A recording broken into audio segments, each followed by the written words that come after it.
مجھے اپنی چیز کی حفاظت آپ کرنا ہے۔ میں کہیں بھی جاؤں مجھے تجھ پر کڑی نظر رکھنی پڑے گی، لہٰذا جمال والا جانے سے کوئی فرق نہیں پڑے گا، ہم وہاں ضرور جائیں گے۔ سکینہ خوش ہو گئی، مگر اس نے خوشی کا اظہار نہیں کیا، مبادا ایمان علی شبہ میں مبتلا ہو جائے۔ اس کی خوشی محض اس لیے تھی کہ آگے بڑھتے ایک ٹھکانہ ملنے والا تھا۔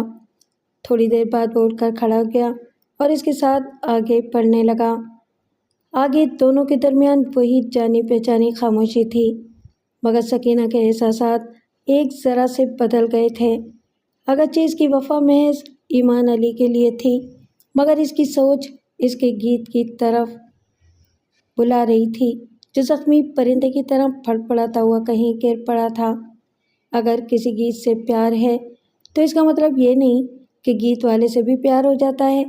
گیت تو ایک ٹھنڈے پانی کی پٹی ہے جو حرارت سے تپتی ہوئی عورت کی پیشانی پر رکھی جاتی ہے۔ اس سے بخار ختم نہیں ہوتا، ذرا سا اتر جاتا ہے۔ وہ جانے والا جو تعریف کا ایک چھوٹا سا ٹکڑا خیرات کے طور پر دے گیا تھا، یہی خیرات وہ اپنے ایمان علی سے چاہتی تھی۔ سہاگ رات میں وہ اسے بہت کچھ نہیں دے سکا تھا، مگر تعریف کے دو بول تو دے سکتا تھا۔ اگر اسے پانے کے بعد صرف خدا ہی کا شکر ادا کر لیتا تو اس بہانے عورت کو اپنی اہمیت کا احساس ہو جاتا۔ اس سے تو اچھا پھٹا ڈھول ہوتا ہے کہ پھٹی آواز میں ہی صحیح، بجتا تو ہے لیکن وہ تو کہیں سے بھی نہیں بج رہا تھا۔ ایسی نکھری ہوئی چاندنی میں دلوں کے اندر کتنا اندھیرا اور سناٹا تھا، نہ رنگ نہ روپ، زندگی کے تمام سر کھو گئے تھے۔ سر کے بغیر یہ ساری زندگی گونگی ہو جاتی ہے، اسی لیے تو قبروں پر نوحہ خوانی ہوتی ہے۔ مگر وہ مرد اپنی قبر میں خاموش پڑا تھا۔ ایک وفا شعار بیوی کے اندر جب سہانے سپنوں کا شیش محل چکنا چور ہو جاتا ہے تو اوپر سے اس کی وفا نہیں چاہتی، اندر سے ٹوٹی ہوئی کرچیوں کی طرح اس کی سوچیں بکھر جاتی ہیں۔ کم از کم ہماری مشرقی عورت کا تو یہی آدرش ہے کہ اندر سے ریزہ ریزہ ہو جائیں اور اوپر سے مکمل مجسم اور پتھر کی طرح مستحکم رہیں۔ آگے جا کر پھر انہیں رکنا پڑا کیونکہ فجر کی نماز کا وقت ہو چلا تھا۔ وہ سکینہ کو لے کر کچی سڑک کو چھوڑتا ہوا کھیتوں میں آ گیا اور پھر اپنے کاندھے پر پڑا بڑا سا رومال ایک جگہ بچھا کر نماز پڑھنے لگا۔ وہ کئی بار عشاء کے وضو سے فجر کی نماز پڑھ چکا تھا، کسی ایسے خیال کو دماغ میں جگہ نہ دیتا تھا جس سے وضو مجروح ہوتا۔ وضو تو سلامت ہے، ایک دلہن کی آمد نے مجھے بھٹکایا تو نہیں تھا؟ نہیں، میں نہیں بھٹکا تھا، البتہ خیالات ابھی تک بھٹکتے آ رہے تھے۔ ایسی ہی الجھی سوچوں کے دوران نماز ادا ہو گئی۔ وہ پھر سکینہ کے ساتھ اپنی راہ پر چل پڑا، لیکن وہ اپنی عبادت سے مطمئن نہیں تھا، اندر سے بہت زیادہ پریشان تھا کہ اب یہ عورت اس کی عبادت میں بھی خوشی چلی آ رہی ہے۔ ایسا کب تک ہوگا؟ اس طرح زندگی کیسے گزرے گی؟ مگر یہ سوچ کر اسے اپنی زندگی سے بھگا نہیں سکتا تھا۔ وہ کوئی شیطان یا شیطان کی خالہ نہیں تھی کہ لاہور پڑھنے سے بھاگ جاتی، باقاعدہ ایجاب و قبول کے بعد آئی تھی۔ واقعی یہ ایمان کی آزمائش تھی۔ جب وہ جمال والا پہنچا تو دن کا اجالا اچھی طرح پھیل چکا تھا۔ کسان کھیتوں میں ہل چلا رہے تھے اور پنڈ کی عورتیں نہر کے کنارے کپڑے دھو رہی تھیں۔ ایک اجنبی مرد اور ایک عورت کو اس کے ساتھ دیکھ کر عورتیں باتیں کرتے کرتے یک لخت خاموش ہو گئیں اور ایک دوسرے سے سوالیہ نظروں سے دیکھتے ہوئے آنکھوں ہی آنکھوں میں پوچھنے لگیں کہ اس اجنبی کے پیچھے چلنے والی عورت کون ہو سکتی ہے۔ اگرچہ عورتوں میں اتنی دلچسپی نہیں لیتی جتنی کہ اس کے ساتھ والے مرد سے، مگر وہ عورت چادر میں سر سے پاؤں تک چھپی ہو تو صرف اس لیے دیکھنے کا شوق پیدا ہو جاتا ہے کہ وہ ہم عورتوں کے مقابلے میں کیسی ہے، کیسا سنگار ہے، کیا پہنا ہے۔ جیسی بھی ہو، رنگ روپ میں ہماری جیسی تو نہ ہوگی۔ ذرا دور جا کر ایمان علی نے ایک بوڑھے سے پوچھا کہ چودھری دین محمد کی حویلی کہاں ہے؟ اس بوڑھے نے سوال کیا، کیا تم چودھری کے مہمان ہو؟ ایمان علی نے نفی میں سر ہلا کر کہا، ہم مہمان نہیں، مسافر ہیں اور یہاں اپنا ٹھکانہ بنانے آئے ہیں۔ بوڑھا انہیں ساتھ لے کر حویلی کی طرف جانے لگا۔ بستی کے اندر سے گزرنے کے بعد آخری سرے پر چودھری کی حویلی تھی۔ پوچھنے پر پتہ چلا کہ چودھری حویلی کے پیچھے موجود ہے۔ بوڑھا انہیں حویلی کے پیچھے لے گیا۔ چودھری دین محمد قد میں چھوٹا تھا مگر ڈیل ڈول میں بھینس کی طرح نظر آتا تھا اور بھینس کی طرح کالا بھی تھا۔ اس کے چہرے پر بڑی بڑی مونچھیں اسے بڑی حد تک خطرناک بنا رہی تھیں۔ وہ دونوں ہاتھ کمر پر رکھ کے اپنے آدمیوں سے کام کروا رہا تھا۔ دو آدمی ایک جگہ لکڑی کے 4 کھمبوں کو گاڑنے کے بعد اس پر چھپر ڈال رہے تھے اور چھپر کے نیچے جو زمین تھی اسے ہموار کرنے کے بعد ایک آدمی گیلی مٹی سے اسے لیپ رہا تھا۔ ایمان علی سکینہ کو حویلی کی دیوار کے سائے میں چھوڑ کر چودھری کی طرف بڑھا۔ چودھری سے آتے ہوئے غور سے دیکھ رہا تھا۔ قریب آنے پر اس نے پوچھا، تم کون ہو؟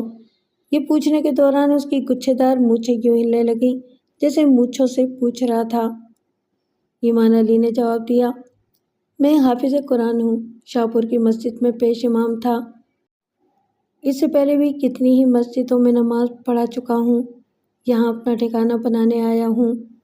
اگر مجھے نماز پڑھانے اور پنڈ کے بچوں کو دینی تعلیم دینے کا موقع دیا جائے تو یہ آپ کے لیے ثواب کا کام ہوگا اور اس طرح میرا بھی ٹھکانہ ہو جائے گا۔ چودھری دین محمد نے دور حویلی کے سائے میں کھڑی ہوئی سکینہ کی جانب دیکھا۔ وہ نظر نہیں آ رہی تھی، چادر میں لپٹی ہوئی تھی، مگر یہ سمجھ میں آ جاتا تھا کہ وہ کوئی عورت ہی ہے۔ اس نے ایمان علی سے پوچھا، وہ کون ہے؟ وہ میری بیوی ہے۔ اگر میں تنہا ہوتا تو نگری نگری بھٹکنے کی اتنی فکر نہ ہوتی۔ میں اس عورت کو ساتھ لے کر دور دور تک نہیں بھٹک سکتا، اگر آپ مہربانی فرمائیں تو۔ چودھری نے اس کی بات کاٹتے ہوئے کہا، یہاں آئے دن مسافر آتے جاتے رہتے ہیں، میں کتنوں پر مہربانیاں کر سکتا ہوں؟ یہاں کی مسجد میں ایک مولوی صاحب نماز پڑھاتے ہیں اور پنڈ کے بچوں کو تعلیم بھی دیتے ہیں۔ مجھے افسوس ہے کہ میں یہاں تمہارے مستقل ٹھکانے کا بندوبست نہ کر سکوں گا۔ تم مسافر ہو، تمہارے ساتھ ایک عورت ہے، اس لیے آج میرے مہمان خانے میں رہ جاؤ۔ یہاں تمہیں کسی قسم کی تکلیف نہیں ہوگی، کل جہاں چاہے چلے جانا۔ ایمان علی نے مایوس ہو کر دور کھڑی ہوئی سکینہ کی طرف دیکھا۔ وہ اس بوجھ کو اٹھائے اٹھائے کہاں گھوم سکتا تھا؟ امام دین نے تو کہا تھا کہ اس پنڈ میں اسے ٹھکانہ مل جائے گا۔ اس نے چودھری کو امام دین کا حوالہ دیا۔ چودھری صاحب، ابھی جب ہم یہاں آ رہے تھے تو راستے میں آپ کے چھوٹے بھائی امام دین سے ملاقات ہوئی تھی۔ امام دین کا نام سنتے ہی چودھری کے ذہن کو ایک جھٹکا سا لگا۔ وہ بے اختیار ایک قدم پیچھے چلا گیا اور ایمان علی کو ایسی وحشت زدہ نظروں سے دیکھنے لگا جیسے ایمان علی نے امام دین کا نام لے کر اسے پتھر مارا ہو۔ ایمان علی اسے بتا رہا تھا کہ کس طرح اس کے بھائی سے ان کی ملاقات ہوئی تھی اور اس نے یقین دلایا تھا کہ اس پنڈ میں وہ اسے روزی روٹی سے لگا دے گا۔ اس کی باتوں کے دوران چودھری کسی حد تک سنبھل گیا۔ اس نے حیرانی سے امام دین کے بارے میں پوچھا کہ وہ تمہیں کہاں ملا تھا؟ ایمان علی نے جواب دیا، وہ یہاں سے 5 میل دور اسی کچے راستے پر ملا تھا جو شاہپور سے یہاں تک ہے۔ چودھری نے اپنی مٹھیاں بھیجتے ہوئے کہا، وہ راستہ یہاں آتا ہے مگر امام دین یہاں کیوں نہیں آیا؟ تم کیسی باتیں کر رہے ہو؟ یہ کتنی دیر پہلے کی بات ہے؟ وہ تقریباً 3 گھنٹے پہلے مجھ سے ملا تھا۔ اسے تو ہم سے پہلے بلکہ بہت پہلے یہاں پہنچ جانا چاہیے تھا۔ چودھری نے حیرانی اور پریشانی سے کہا، سمجھ میں نہیں آتا کہ میں تمہاری باتوں پر کس طرح یقین کر لوں۔ وہ تم سے 3 گھنٹے پہلے چلا تھا مگر ابھی تک نہیں پہنچا۔ 3 گھنٹے میں تو ایک بھینس بھی ٹہلتی ہوئی پہنچ جاتی، پھر وہ اب تک یہاں کیوں نہیں پہنچا؟ ایمان علی نے کڑبڑا کر کہا، میں کیا جانوں، امام دین کو تو یہاں موجود ہونا چاہیے تھا۔ وہ کہہ رہا تھا کہ وہ آپ سے اپنی جائیداد کا حصہ مانگنے آ رہا ہے اور اسی کے ساتھ ہی اس نے مجھے یقین دلایا تھا کہ وہ یہاں بھی میرے لیے رہنے کا بندوبست کر دے گا۔ چودھری اس کی باتیں سنتا رہا اور اسے گہری چبھتی ہوئی نظروں سے دیکھتا رہا۔ اس نے ایک بار پلٹ کر کام کرنے والے آدمیوں کی جانب دیکھا جو چھت ڈالنے والی نیچے کی زمین کو لیپنے میں مصروف تھے، اور پھر اس نے پوچھا، کیا میرے بھائی کے ساتھ کچھ سامان بھی تھا؟ جی ہاں، اس کے پاس ایک تھرماس اور ایک اٹیچی تھی۔ وہ کہہ رہا تھا کہ اس کے اندر 2000 روپے ہیں۔ چودھری نے خرا کر کہا، اس کے اٹیچی میں 2000 روپے تھے اور وہ تم سے ویران راستے میں ملا، پھر وہ غائب ہو گیا اور وہ 2000 روپے بھی غائب ہو گئے۔ اب تم ہی سچ سچ بتا سکتے ہو کہ وہ 2000 روپے کہاں گئے اور میرا بھائی کہاں گیا؟ ایمان علی نے گھبرا کر کانپتی ہوئی آواز میں کہا، ممی، میں کیا کہہ سکتا ہوں؟ آپ کے چھوٹے بھائی نے تو کہا تھا کہ میں اس سے 2000 روپے لے لوں اور اسے کوئی نقصان نہ پہنچاؤں۔ میں نے اسے یقین دلایا تھا کہ میں کوئی لٹیرا نہیں ہوں بلکہ ایک بے ضرر انسان ہوں۔ جو کچھ میں نے کہا اس پر عمل کیا اور اسے آگے جانے کا راستہ دے دیا۔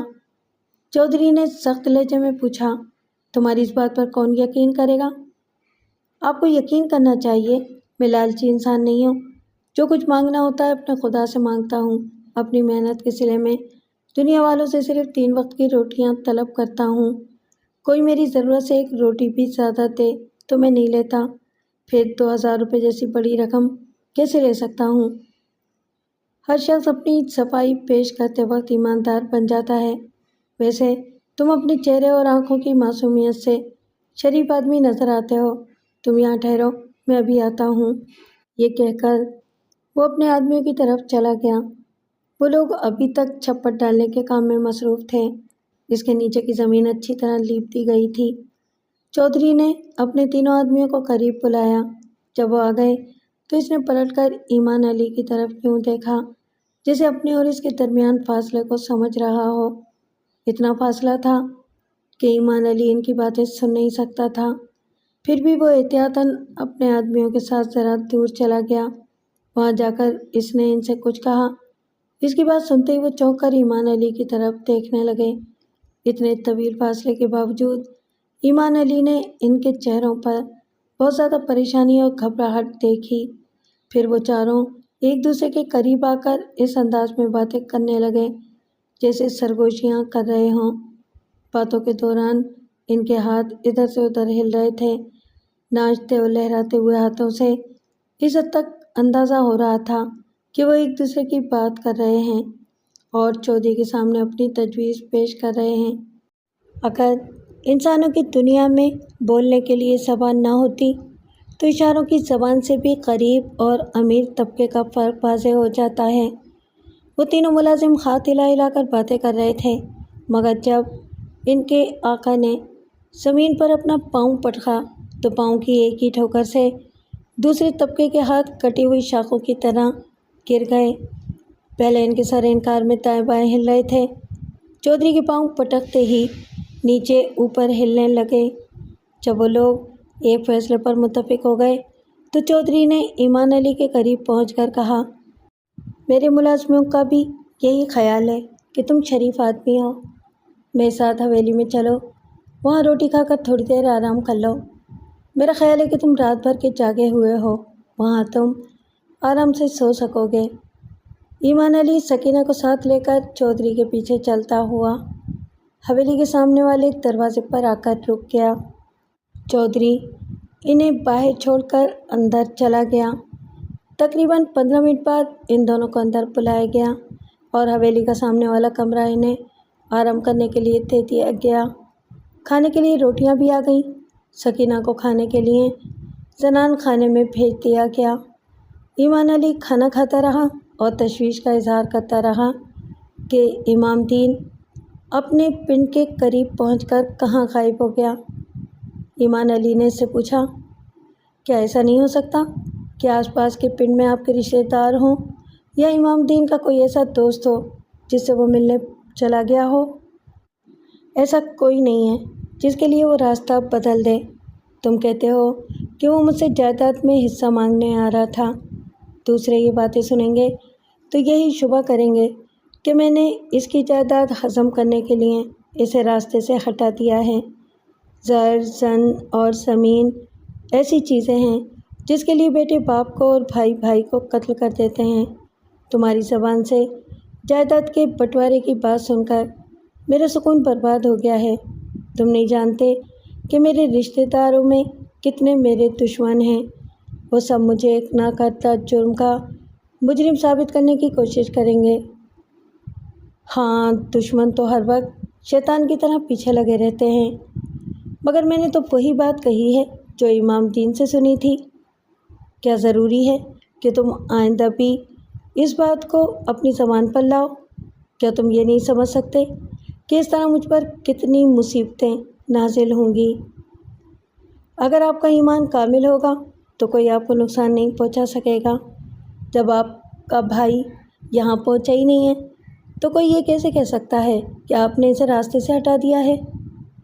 چودھری نے بڑی پریشانی سے کرسی پر پہلو بدلتے ہوئے کہا، یہ درست ہے کہ وہ یہاں نہیں پہنچا ہے، مگر تم یہ کسی سے کہو گے کہ وہ یہاں سے 5 میل دور تم سے ملا تھا اور تم سے 3 گھنٹے پہلے ادھر آ رہا تھا، تو کیا ایسی صورت میں میرے دشمن مجھ پر شبہ نہیں کریں گے؟